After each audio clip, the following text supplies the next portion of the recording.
name is Vitalis Okafor. I am a mechanical project engineer with RMF Engineering. We're an MEP consulting firm.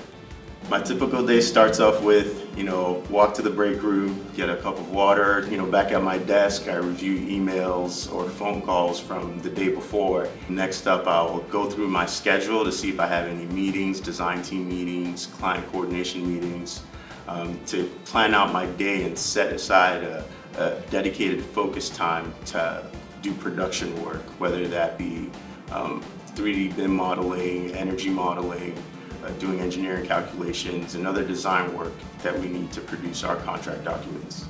Some of the technologies that we use in our field include BIM, Building Information Modeling. It essentially is a collaborative tool that we use to implement all the different aspects of building design, whether it be architecture, structural, civil, mechanical, plumbing, fire protection, in a 3D modeling environment where each group can collaborate and coordinate their different disciplines with the others. Every project is different. Every building project is unique, comes with different challenges, different owner requirements, and essentially we have to be flexible and agile to react to the problems that arise, especially during construction administration.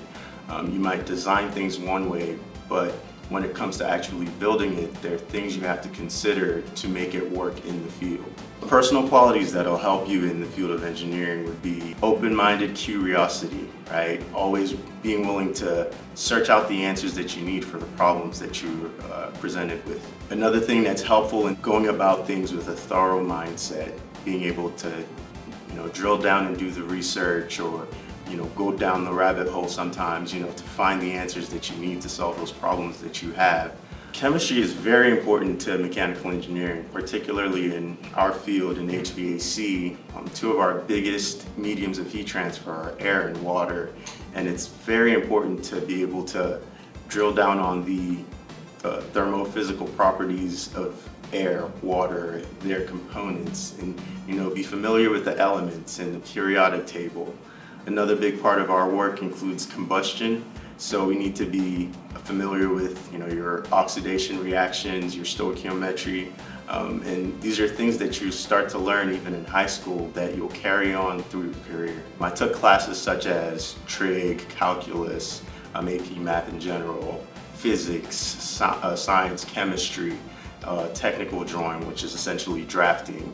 So courses like that really prepared me for college, where I would take even more in-depth engineering courses. The fact that we can go from a blank sheet of paper or some ideas about what we want the building to look like to 2D drawings and 3D models to eventually being able to walk into a whole structure that was designed from ideas and concepts.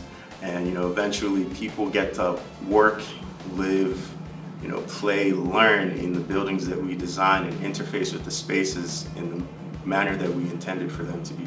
We have projects with the NIH, the EPA, or the State Lab of Public Health, where we know that the work we do supports people who are doing the work for the community, whether it be for sustainable reasons or fighting the pandemic we have on the front lines.